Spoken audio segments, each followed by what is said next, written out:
This episode of the Managing Madrid Podcast is brought to you by Fairmont Dallas Hotel. Fairmont Dallas is ideally located in the heart of the downtown Dallas Arts District, surrounded by an array of fine dining restaurants, shopping, arts, and entertainment. You know what you should do? You should book your stay at Fairmont Dallas this month and then drive into Dallas or fly into Dallas, go to El Clasico, and then come to our podcast on the 30th. That sounds like a heck of a trip, unforgettable. If you were on the fence about doing this before, going to Clasico, going to Dallas, coming to our podcast, consider this your call to action. We would love to see you. We'd love to meet you. Coming up, our podcast from Los Angeles this morning. It's not the whole thing because a lot of these podcasts we do in person, they're meant for the people in the room at that time and only for the people in the room at that time because it gets quite conversational and interactive. We do Q&A. And we talk about Real Madrid in a conversational manner at the end. And we also do trivia, give away prizes, all that stuff. But you still do get a good chunk of recording for those of you guys listening at home. And in today's case, it's about 46 minutes of recording. And we talk about the breaking news, breaking-ish news. I mean, last night it broke, not today, but last night it broke that PSG have dropped Kylian Mbappe from their preseason squad. So we tackled that and much, much more. So enjoy it. And if you get a little bit of FOMO listening to this, you wish you were there with us, it's not too late to come to our Houston and Dallas shows. Houston is on the 27th. As you can tell, my voice is gone because we were screaming in the podcast. But Houston is on the 27th. Dallas is on the 30th. And you can click the link in the show notes. Go to the respective cities you're going to sign up for and book your spot. You can even do both. Houston and Dallas are close enough. We actually have a couple people who are doing that.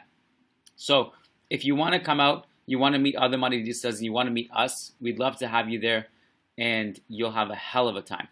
All right, without further ado, here is Managing Madrid Podcast live from Los Angeles. 33 Taps in Culver City. Shout out to 33 Taps, their new location in Culver City.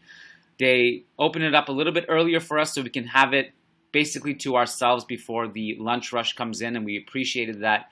Thanks, 33 Taps. You guys rock, and let's go. Today's podcast, live from LA. Here it is. Hello and welcome to the Managing Madrid Podcast!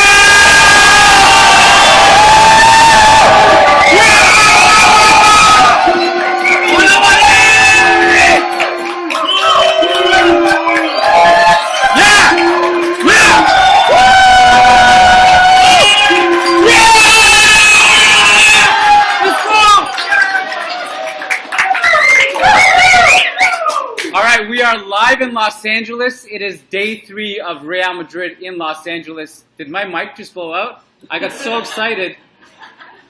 There we go, testing. Did it blow out? No, it's there. Okay.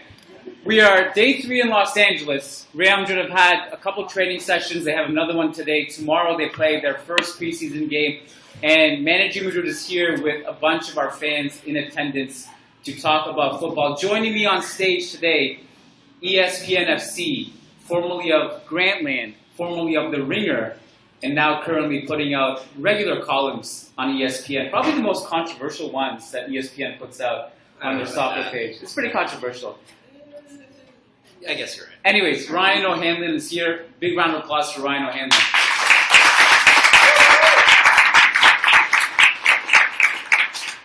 Thanks, guys. This is your 5th, I want to say 6th podcast appearance. Second one in person. You came to our last LA one. Second in person, I think minimum 5th. I feel like I deserve a lot of credit for continuing to come back on because we talked before basically every Liverpool Real Madrid game, and those typically don't go too well for Liverpool. And then I keep coming on, keep embarrassing myself. The context is that Ryan is a Liverpool supporter. And so just imagine what we've been through together over the years playing against Liverpool. Like, probably the peak of the tension between us was when Sergio Ramos injured Mohamed Salah in Champions League. Yeah. And he kept coming back. He even, you had a segment, I remember, where you praised Sergio Ramos for his defensive abilities. I know that how much that must have hurt your soul to say that. Yeah, that was... I think when I wrote that after that game, that was when you sort of actually felt the connection with me. That you could trust me. I knew you were real. Probably the hardest thing I ever had to write. So just to give some further context, I'm going to have to keep turning this on and off. That's okay. But just to give some further context about Ryan, he also recently wrote a book called Net Gains, which is an analytical look at soccer. I highly encourage you guys to read it, especially if you're like kind of on the nerdy side of things like me. It does a really good job of like, there's always debate about eye test versus the visuals of analysis, right? And I think Ryan does a really good job of putting it together and just gives you a picture of where analytics is heading. So I just wanted to ask you about that a little bit before we start. What drove you to write about that subject in particular? It's a good question. I mean, as you mentioned, I worked at Grandland and the Ringer, two sort of sports and pop culture websites. All the other writers for kind of the major American sports use a lot of data in the writing, especially baseball, progressively more in basketball, and even in the NFL. And I was doing soccer stuff, and I played soccer my whole life. Played in college, completely mediocre, Division I holding midfielder. And we never looked at numbers in any capacity, like when I was playing. So, you're playing as like a holding midfielder, and it's just like a completely, like I would play a game, right? And I'd just be like, I think I played pretty well, but I have no, like, what am I basing that off of, right? Like as a midfielder, holding midfielder, you don't have anyone tracking your stats in college, figuring out how many tackles or interceptions or whatever you had. You're not really creating many goals or assists, and it's like, it seems like I feel good about how I played, but like, why? Like, why do I feel that way? And is there any sort of concrete kind of evidence I can put behind that? So I see kind of what's happening with these other sports, and I care a lot about soccer, probably know more about it than the average person because I grew up playing it, in the U.S. at least. And so I kind of started to look into why isn't this happening in soccer? Why don't we have some somewhat objective ways of trying to figure out who's playing well, what it means that they're playing well, who's likely to play well in the future. So I kind of started down that path, and then I, eventually got to the point of writing a book, because I think what makes soccer interesting is that it's, especially as I feel like Real Madrid fans should know, a lot of times what the numbers tell you don't bear out at all on the field. So I think there's a really interesting tension with soccer in that there's a lot of sort of cultural pushback against trying to quantify anything that's happening on the field. I can speak to that firsthand because numerous articles I've written get into the sort of English Premier League Twitter sphere, and people will just send me pictures of like burning American flags and being like, "You're a nerd, like stop talking about our sport, you're an American, you don't know anything." So there's that aspect. Then there's the aspect of like, it's really hard to measure soccer. Like there's a lot of incredibly smart people that have worked on way more difficult things than soccer that say like quantifying soccer in any way that's you can have any confidence with is like the hardest thing they've ever worked on. So I think those two poles are sort of what made me think a book about it would be interesting. I mean, also it's no longer it's not American people. It's people in Europe now. Like like as a Liverpool fan, like how much Liverpool uses advanced analytics, everything from a throw-in coach to the little details of just any like 1% edge that you can give yourself over your opponent matters. I actually have a long list of questions about your book that I have documented in a PDF, but I want to ask you about that on another podcast because I want to focus on Real Madrid today. I will say about analytics, one thing that I really enjoyed about analytics and its advancement was that as someone who is a huge proponent of Toni Kroos, and there are so many people who just don't get it with Kroos. They're like, he can't do this, he doesn't do anything. And then you look at the advanced analytics of Toni Kroos, and is yours working? I might just use yours. Okay. And then you look at the advanced analytics for Toni Kroos, and he dominates everything. And now you can actually just just put something like as evidence now, and just show people like, no, he is literally elite in every single like creative ball progressive metric. And then you get like, oh, but he passes sideways. He's a sideways passer. And like, no, he literally only passes into the final third. Yeah, and I think if you want to try to remove kind of the nerds are taking over the sport, you don't know ball aspect of all this. One of the things about data or whatever, it's just like a comprehensive record of what happens in a game. Like if you watch a game, you watch Real Madrid games as closely as anyone, you're just not going to remember everything that happened in the game. Especially, even if you watch the game and you're like, I'm just going to focus on Toni Kroos and not pay attention to anything else, you'd still probably miss a couple things. And you have kind of your conception of what happened, which is probably based on a handful of like important plays that just stick out in your head. But you're not going to remember everything, and that's like, as a midfielder, like if you're a forward, you could score 2 goals and do nothing the rest of the game, and you have a good game. While midfield, it's all about like a high volume of basically low value actions, right? So with someone like Toni Kroos, it's like, yeah, he's passing the ball sideways, but then you look at it and it's like, no, he's like completing like 90% of his passes and progressing the ball forward more than any other midfielder on the field in basically every game he plays. And then you realize, oh, like being able to move the ball forward consistently and not lose it is like a completely rare skill set. There's like, we won't get into it today, but there's an entirely different, I don't know if you guys are aware of this, but the analytics community, for lack of a better word, like just doesn't like Zidane. Because they look at his numbers and they're like, oh, this guy, his stats are not impressive. Like, there's like debates about this. These are real debates. And that in itself, like, that's probably the opposite end of the spectrum. The other thing I think with Zidane that I've said, like I said, I don't want to get into it now, but if you had advanced analytics for Zidane's time, he would, I think, dominate. Like, we don't have like key passes for that era, progressive passes into the final third, all that stuff. So we don't really even know how he would actually stack up against like the modern day footballer. What's like? Do you think we'll ever get to a stage where like we can actually go back in history and start providing, or are we just looking forward now into the future? I mean, I think it's possible. It's more about you need like broadcast data of the games, and someone has to go back and sort of mark everything that happened, basically, and you just need a reason to do it, right? And like, no club is going to pay people to do that because like, why would they care, right? So you need some, I don't know, benevolent, extremely wealthy Madrid podcaster to pay someone to go back and do it, or something like that. I have the Madrid podcaster down, Mark.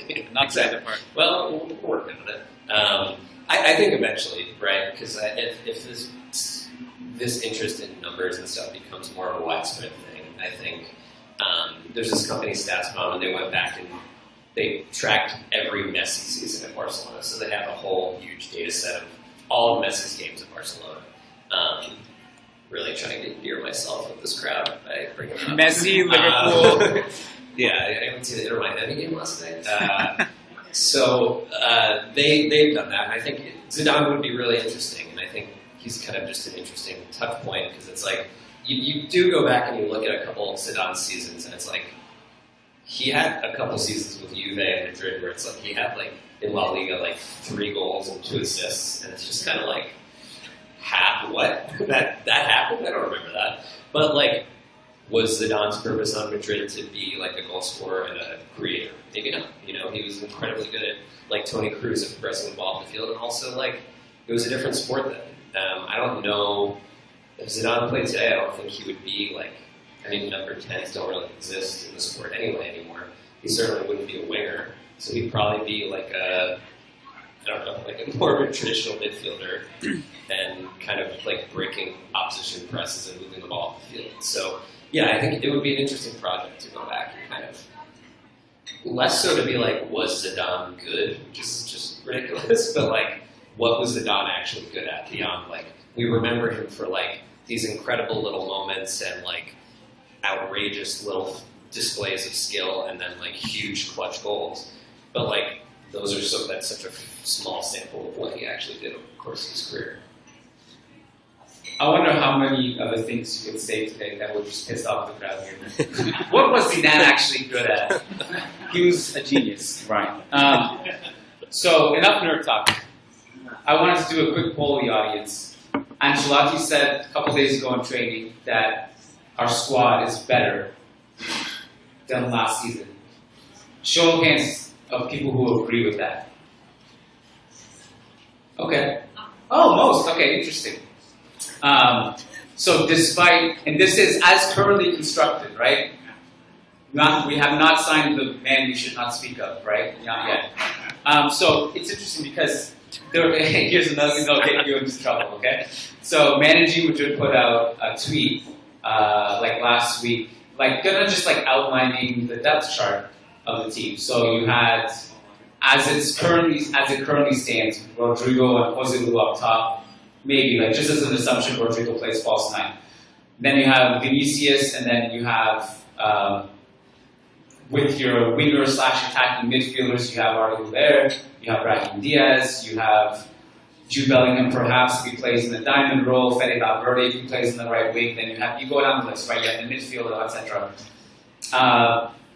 You said that was the worst Real Madrid team in years. I need to know, was that sarcasm or was there something, like what was it was it because, I'm assuming you're actually looking at the fact that Benzema's gone, you're missing his goals, his leadership. That's a huge, huge thing to lose. And it is a downgrade, let's be honest, if you go from Benzema to Jose Lu. But what was it that you were looking at? Also, that lineup was a little bit of a weird lineup too. I'm seeing which exits I have easy access to.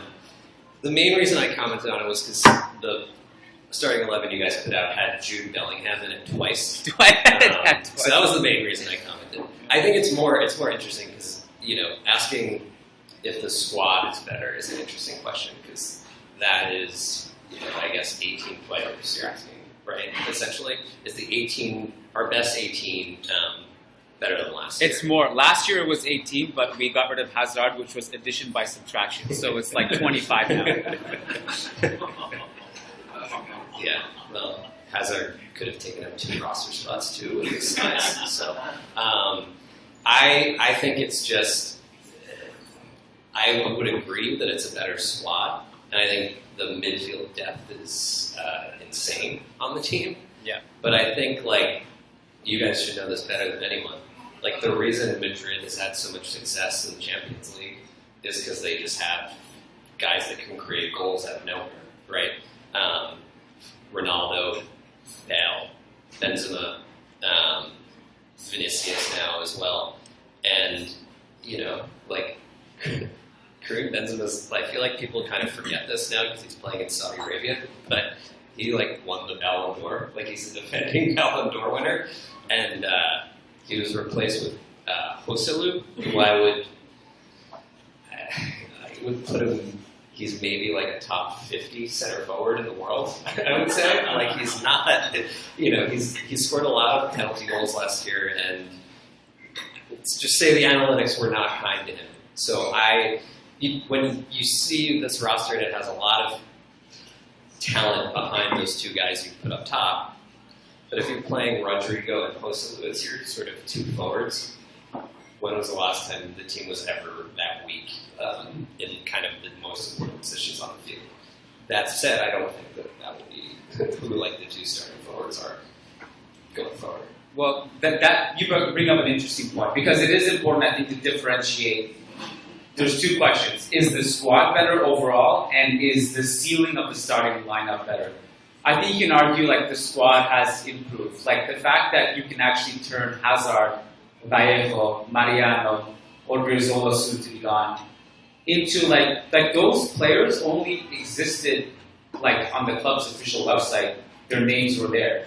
They weren't real depth. They were just names. But when you look at the depth now, they're real players who can contribute. Fran Garcia, who might even start, Arda Güler, Brahim Diaz, Jose Lu. These are Jose Lu, I think is a good sign. He's not your guy, to lead the line. Yeah. But I guess this, the one thing I want to say about Benzema too is that I know he had like a decline last year, but he still scored 30 goals, over 30 goals. And there was like a stretch. Remember we were all making the Ramadan Karim jokes? He had like 3 hat-tricks in a month. He knocked out Barca at the Copa del Rey. He was awesome against Chelsea. He was good against you guys too, Liverpool, right? I'm not mistaken.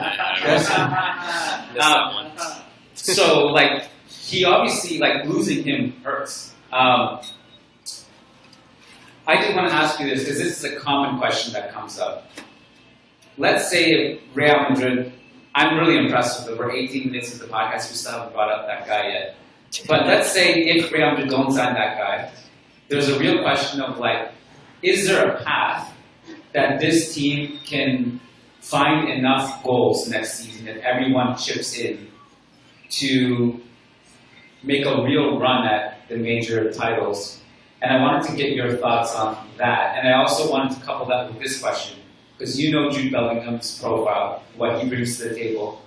Is it realistic for him to add from midfield like 10, 15 goals a season? It's possible, I would say. That 15 goals is a lot of goals, and I think one of the who was the last player that Real Madrid signed in the Bundesliga before Bellingham? Alaba, I think. Yeah, that doesn't count. Who was before him? Help me out. Kroos? No, it couldn't have been that far back. Jovic. Remember him? Oh, yeah. That's Bellingham's obviously not as good as Jovic. That's an unfair comparison. No, the point is the Bundesliga is it's incredibly different from the other 4 major leagues. The concept of midfield basically doesn't exist in that league. And it's all up and down transitions. So I think that when you project how players are going to perform from the Bundesliga to another league, I don't think you're necessarily, obviously we saw with Holland, he scored more goals in the Premier League than the Bundesliga. But I think it's natural to expect a little less attacking production from players when they go from the Bundesliga to La Liga, Premier League, Liga, Serie A, just because of the environment of the league, not because the Bundesliga is easier. And Bellingham had like 12 goals, 10 goals, something like that this year. And he had a pretty solid like finishing run, finished probably more goals than you would expect. But I mean, that's kind of the promise of Bellingham. I mean, the promise of Bellingham is like he's theoretically could be like a world-class 6, 8, 10 or 10, and that allows you to. I mean, the big benefit is it allows you to like build your team however you want. You can sort of go after whatever player profile you want, and Bellingham, I think, can fit into it. I mean, I guess the most valuable version of Bellingham would be like trying to think who he would be, Gundogan, but like way bigger, way more athletic, way better. Would sort of be that would be sort of the ultimate version of Bellingham, like helping out with all the basic midfield stuff, doing enough defensive stuff that you're not getting overrun, and then just like constantly breaking into the box and scoring goals, nonstop. I guess no Higher ceiling? Yeah, way higher. Yeah. It'd be like Frank Lampard's another good example, like much higher ceiling than Frank Lampard do. So one of the best midfielders of the 2000s. So it's definitely possible. It's just like you're just asking a lot from. I mean, Vinicius, I think, is amazing, and I feel like he will be in the conversation with Mbappé and Holland and Bellingham going forward, I think, or at least should be, because I think he, with him. Sorry that I mentioned Mbappé. I realized I'm not supposed to say that. Now the ice is broken. Now it's just going to be... Yeah, he's going to go to Liverpool too, so... that's a joke. Good luck. No. Vinicius, to me, is a player who he impacts every game he plays in, right? Like, he can have a couple frustrating games, but he never is, absent from a game. While Mbappé, there's a lot of games because of the way he plays where he's mainly like an off-ball player that's making a lot of runs. He has games where it's like, oh, Mbappe is playing. I didn't realize. So I think Vinicius is like unbelievable. But part of what makes him good too is right. He's like such a good ball carrier with the ball at his feet. He's still like a very active defensive player for someone who's as kind of high attacking output as anyone. But I guess we still haven't seen him have like the over a goal and assist per game season yet, right? Which is kind of He's come close. Yeah, he's come close, and he's still young. So one, you need that little jump to happen. I think you need Rodrigo to like be a guy that plays every game and gets you. What do you think? Well, I 20 think goals and assists. I think it's attainable. Like, Yeah. can I just jump in really quick? Like last season, like a lot of people were complaining about Rodrigo's finishing, but like if you look at the numbers, I think he just got really unlucky. Like he was missing chances he would normally take. Like the goalkeepers who were going into beast mode against him. So I think that'll normalize next year too. I think it's reasonable you can get like 15, 20 from Rodrigo. Yeah. It really depends on his playing time too. So there's a path to it, but like I remember the last time we had this, not quite this, but when we lost Cristiano Ronaldo, we were kind of like, myself anyway, I was like justifying it in the sense that, okay, Asensio steps up, Bale steps up, you get a little bit from here, a little bit from there. You don't get one guy scoring 50 goals, but maybe you can piece it together kind of, and only Benzema stepped up. So I'm just like cautious with statements like that now. But I think it's like I really legitimately think it's going to be tough if you don't get a striker, if you don't get one by the end of the window. Yeah, I would agree with that. I mean, the other thing that could happen is maybe the attack isn't as good, but the defense is better because Benzema wasn't really doing anything when Madrid didn't have the ball. You have these sort of athletic midfielders, maybe you're playing an extra one, so maybe that's a way forward. But yeah, I think it's just soccer is incredibly complicated, but then it's also like Joselu's replacing Benzema. That's kind of like the whole issue where it's basically like tiptoeing around, right? Don't sleep on Joselu.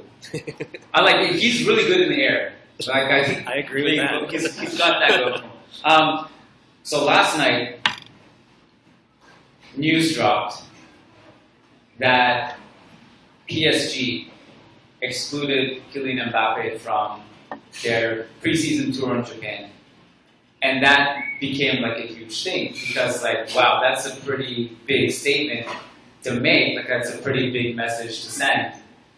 And then all of us were all just kind of like on edge, like, oh, what does this mean? Could something happen this weekend? Like we're gonna distract, like we're like, it's really volatile. We never know like how to handle these things truly professionally because there's like a game happening tomorrow that like is kind of a cool thing. It's the first preseason game where we're gonna have to talk about this or that.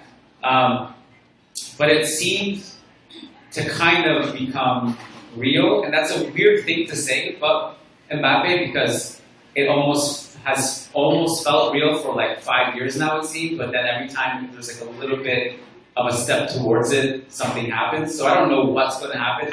I really don't want to speak definitively about it, but I did want to gauge the room and see where you guys are on the spectrum of F this guy to sign him at all costs, because there's a lot of different opinions that Madridistas have about him. So, show of hands, who is in the F this guy camp that he disrespected us? Now, be bold. No, put your hand up in the air. Yeah. Okay. Just 5? 1, 2, 2 hands there for one person. You gotta. So if he scores a hat trick, you gotta just. No, you can't celebrate. Can't celebrate. You're not allowed to. No, I'm kidding. So the rest of the room, so you like to. So the rest of the room, you're basically at a stage like this guy's good enough that you forgive him. Can I say something though? Both things can be true, right? He did disrespect us, and then when he scores a hat trick, we are allowed to change our mind. Yeah. So depending upon what he does after he comes. yeah. So I'm just gonna repeat what you said for the people listening at home. Eli was saying that both things can be true. You can feel disrespected by him, but he can also come and score goals, and you can celebrate it. Adi. It's not more about disrespect. I feel like there's a risk that he might just cause a big imbalance in the team with his big attitude, and it's not about like CR7 had an attitude, he had his own ego, but Mbappé comes with a whole different set of problems which he created at PSG, which can lead to an implosion at Real. Yeah. So the comment was that also he potentially brings baggage with his attitude and his ego and was potentially causing problems in the locker room. I think you guys may have heard me say this already, so if it sounds repetitive, sorry. But I brought up the point, like maybe this goes back to Eli's point about like both things can be true. I brought up the example of Luis Figo back in 2000, who was public enemy number one for Real Madrid. F Real Madrid in the media, very, very, tied to Barcelona's ideologies, hated us, and then came over like nothing happened and took us to a league title. And I think what you're saying, I don't know if it's true or untrue. I think it's, like, we do know he's friends with Vinicius and these guys, right? Like, now, he was also friends with Messi and Neymar. I don't know what that means, because if you're around the same people every day, maybe things can change, This is the point I brought up, that I think we have to expect that if he comes, there's a different kind of baggage, and that his salary is going to be pretty much double of any player in our squad.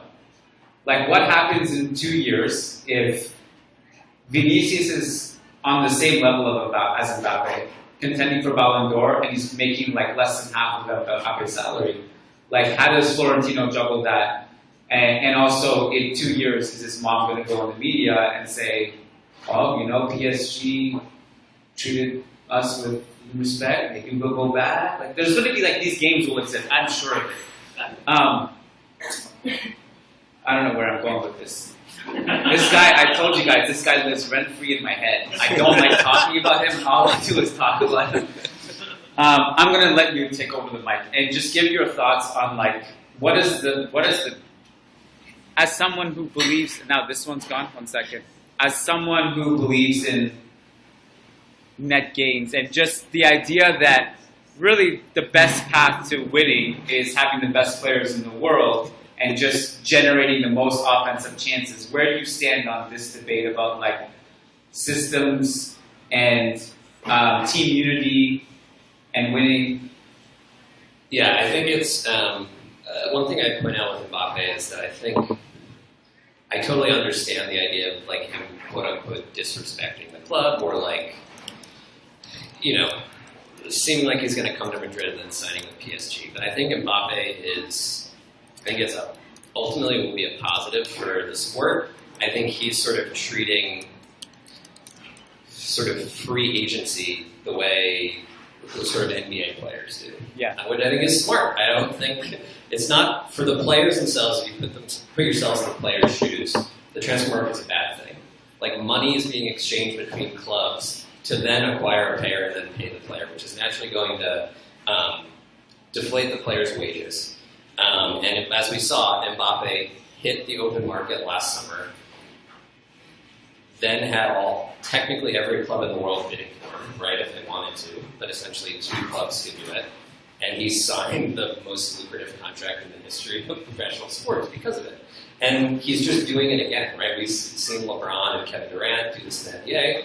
You can have your issues with that, but I think that's kind of more what's going on rather than him, I don't know, like disrespecting the badge of Real Madrid. And I think one of the things about Real Madrid, right, like there's clearly an ethos and a culture, like you guys all love the club for reasons beyond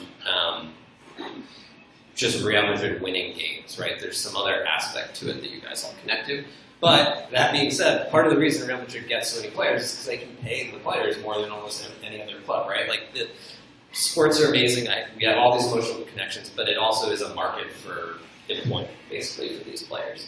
So, saying that about Mbappe, I also agree that it's a little tricky, right? That like you're sort of the future of the club now is a left winger, and Mbappe essentially plays as a left winger too, even if he's more of a forward, right?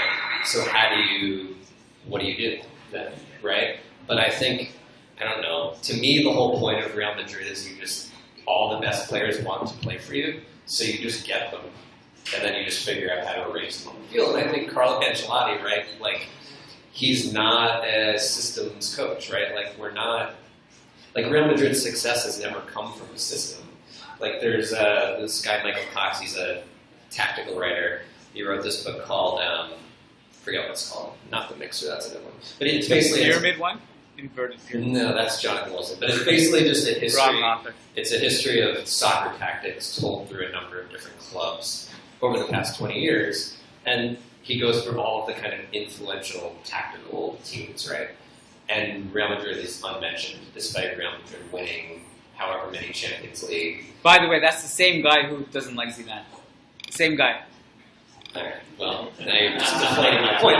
But I think it's a reasonable point, which is not taking anything away from Real Madrid's success, but that era of Real Madrid didn't really influence the sport, right? We're not seeing, like, what did other teams take from the Bale, Ronaldo, Benzema front line? What did other teams take from the Casemiro, Kroos, Modric midfield? Like, there's no... The style of those teams didn't influence the way other teams play. I think it's fair. Those teams were great because they had so many superstars that could sort of, like, summon the peak of their abilities at the same time. And you guys blocked the exits. He can't escape after this. This isn't me criticizing the team. It's just saying from, like, a strategic perspective of the sport, the team wasn't... The tactics of that team wasn't what made them great, right? It was the talent of those teams and the sort of specific talents of those teams. And I think, like, what makes Ancelotti an amazing manager is he just, like, even last year, I think he did a pretty good job. I don't know if that's a controversial statement. He just, like, you like give this him... past season? Yeah, you give him all of these kind of misfitting pieces because you don't really have a clear system. And he figures out a way to get the right combination of players on the field to optimize the output of those players. So I think, like, with Mbappe, he's, like, you know, he's, like, the middle outcome for his career is he'll be, like, one of the 10 best players of all time. So, yes, he plays the same position as Vinicius. Like, maybe you don't like his mom. You know, he's... I never said I don't like his mom. I just said that I'm sure she's lovely. But I just think there's going to be problems, like, in a couple of years with contract, is my prediction. Yeah, and like the sort of what happened with Messi at Barcelona, where they Sure. stupidly sort of tied everyone else's contract to Messi, despite, you know, him being on a sort of different plane from all the other players. So if Madrid starts paying, like, Fran Garcia money similar to Mbappe, that would be an issue. The club will probably be in pretty bad shape, but Real Madrid's a pretty well-run club. So I think with Mbappe, to me, it's like the whole, as an outsider, the whole point of Real Madrid is, like, Kylian Mbappe wants to play for your team. So if he wants to play for you, then you can get him.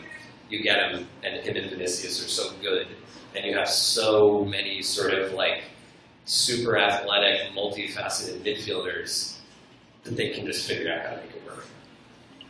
So I did want to shift to the tactical side of Mbappe because I will push back a little bit on some of the tactical things and the system things a little bit because I personally believe that one of the reasons that Real Madrid is the most successful club of all time is because they're extremely malleable with their tactics. I think the fact that they don't have one single identity has actually benefited them. Like Carlo has spoken about this too, right? Like when you know a team has a certain ideology and there's no plan B, it's easier to scout, it's easier to play against it to some degree. Sometimes you can plan accordingly and still be powerless to stop a team that's really good. But with Real Madrid, you know, it's been so versatile, and I've enjoyed that aspect of it. Like if you look back to Carlo in 2000, La Decima, the counter-attacking versus Bayern, to me that was just as beautiful as Zidane's 2017, which was a little bit more pressing-oriented and possession-oriented. And I think it's fair to say it's rare, possibly you never see a team win so much, looking so different every time they win. But there is this, so like, the theory of like, okay, you sign the best players in the world, you win the most trophies. So very easy counter to that. PSG. Well, PSG signed the best players in the world. That's where I was going, Adi. That's where I was going. So it's interesting because I will say this because like, for example, PSG had that in mind. Okay, Messi, Mbappe, Neymar. And, like, let's be honest, I think when we all saw that, we were like, okay, it's only a matter of time before these guys finally win the Champions League. Like, this is ridiculous. One thing that I think Real Madrid has that PSG didn't have is balance and a better midfield and a structure. Like, PSG just did not surround those three guys who do not defend with Bellingham, Camavinga, Tchouaméni, these players who can, like, attack and defend, Modric, Kroos, all these guys.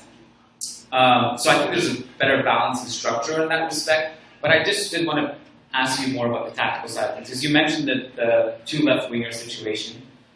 How much do you think that is a problem, or how much would you just say, like, okay, well, Mbappe and Neymar coexisted similarly, that Neymar likes the left wing, right? Do you think it's a big deal? Like, can they just be interchangeable? Does it need to be a symmetrical, like, 4-3-3 where you have one right winger, one left winger? And, like, would it still work if it was just very left-sided heavy? I mean, haven't Madrid sort of been left-sided heavy anyway? Like, Benzema, that's what he does. If we had a touch map of him over the last 2 years, I would imagine it's heavily shifted toward the left, because he would kind of drift out left, and Vinicius would come inside. And before that, it was Cristiano. Yeah, and so I think the idea of having a symmetrical team is probably a little bit overrated. I think, Madrid won the Champions League final with Fede Valverde as the right winger and Vinicius as the left winger, and those players are nothing alike, right? The Valverde essentially balanced out the other side, right? So I think it would be tricky, and I think the PSG thing is interesting because it's like they're like trying to be Real Madrid, but they're just terrible at it. One, because there's no culture like within the club. Like, it's not Real Madrid has always had a handful of respected senior players, and Carlo's a very good player manager, right? And Zidane was as well.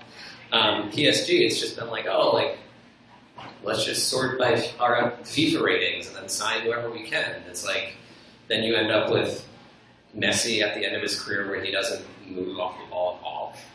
Neymar has never moved off the ball, and Mbappe, that's the big issue with him. It's kind of the one kind of issue with him as a player is he's really young, but he doesn't really do any pressing or defending, which usually that happens when you get older. So you have those three players not defending at all. So then, like, okay, you lose the ball. Three guys are just out of the picture.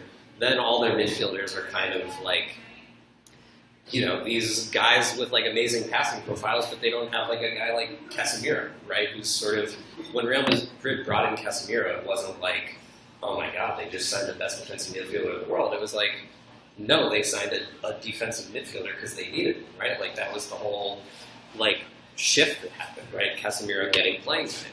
And then he obviously became, one of, if not the best defensive midfielders in the world. And they've always had these, like, Carvajal types, and their center backs were Sergio Ramos and Varane, like, at their peaks, who could cover for all of the gaps in the team, while PSG has Sergio Ramos when he can't run anymore. You know what I mean? And they have two wing backs that don't defend at all. So, like, that's just a terribly put together team. So I think, it's an interesting challenge with Mbappe and Vinicius, because Mbappe is way less of a connector like Benzema was. But I think it'll be an interesting team, I guess, to me, like, the point of having Bellingham, right, is, like, you can get, like, 10 goals, 8 assists from him, and then you can play 3 attackers ahead of him, right? So you're getting, like, all these extra goals, and then you still have 3 attackers on the field. If you're only playing 2 ahead of him, it sort of defeats some of the purpose of having him. But I think if you're playing, like, if your 2 attackers are kind of just Vinicius and Mbappe, it's like, doesn't really get any better than that. So maybe you can just play 4 of the midfielders, those 2 up top, and you kind of figure out how to make it work. I mean, it would be weird, but, like, I don't know. There's, like, a chance you have, like, 2 of the top 3 guys in Ballon d'Or voting for, like, the next decade with those 2 players, and I think it's important that Vinicius is still, like, a pretty active defensive player, right? It's not like he does all this stuff with the ball, and then you guys lose it, and then he's just like, all right, time to chill. He's still going to help you in that respect. And then you have, like, if you just project from Casemiro, Kroos, and Modric, like, 2 years ago, to, like, the new collection of midfielders you have, the amount of space those guys can cover is, like, I don't know, double to triple that. So I think, like, the pieces are there for a weird but, like, really interesting team. And I think, I just think it's it's Mbappé. You just got to do it. That's the way I look at it. All my voices going out from that initial intro. It's starting to affect me now. Yeah, I see it the same way too. Ryan, thank you so much for hopping on the show. It's always a pleasure having you on. It's great to see you in person. This is the second time seeing you in person. Thank you so much. Round of applause for Ryan. Thanks, guys. Master T, you up. Come on up. All right. This is Master T. He runs a show. Keep that 1 sec. Ryan, you got to come back. Give me the magic. Testing. Master T actually hosts a show on Amazon Prime and is a big Madridista, and he lives in LA. And just wanted you to just kind of talk about your show, and then we're going to turn the recording off and we're going to do something a little bit more interactive, and he's going to help me answer some questions for you guys. So welcome to the show, and maybe just talk about your show, because I think it's a newer show. Maybe not everyone knows about it yet. Yeah, it's on Amazon Prime Video. We just started doing live TV shows. Of course, we got NFL rights here, Premier League rights in the UK. So it was an hour show, 1 to 2 p.m. Pacific time here, 4 to 5 p.m. Eastern time. Just talk about, I've been in the sports industry now for 12 years, worked at the Washington Post, Star Tribune, Bleacher Report, where I used to host Untold Stories. So I came over here now, hosting a live show Monday through Friday, and it's a lot of just to talk. The news broke literally the last segment of our show about Mbappé, and I told my producers in my ear during the commercial break that we're canceling everything for the next 5 minutes. I'm talking about Mbappé. So we had a lot of fun with that. We had a lot of jokes. Of course, you've been on. Love to have you on again. That was fun. Talk about Mbappé. It'll be a lot of fun. But yeah, man, it's a fun time. We talk a lot of soccer. I'm up 3 or 4 in the morning, I'm sure like the rest of you guys, watching Premier League, La Liga, Bundesliga, you name it, Women's World Cup right now, so I love it. I love it. Played as a kid. I've been to, I was at I love this jersey. First off, it's beautiful, but also, yes. I was at the first and second leg of the semis.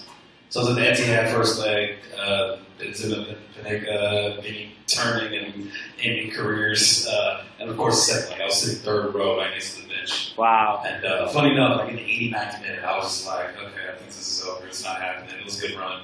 And I wanted to get up and leave just to beat the crowd. But I was sitting in the middle of the row. So I didn't want to be that jerk that was just like, excuse me, pardon me. You know what I'm saying? Like at the end of the match. So I stuck around. And thank God I did. I saw the greatest sports moment of my life. So, unfortunately, I was at the Etihad last year for the second leg, and that was fun. So, hoping with the new stadium here, it'll be a lot more fun. But we do all these trips, all these tours. I'll be at the match, of course, here. I'll be at the Classico next week. Love to follow this team, love this club, and love to talk about it. Awesome. You ready to help me answer some questions from the crowd? Yeah. Okay. What's the prize here? What are they winning?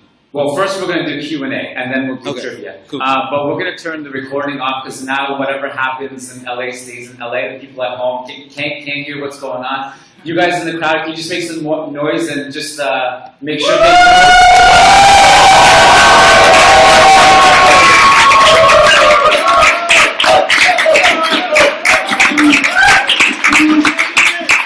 All right, see you later, people at home. You missed out. You should have been here. Peace out.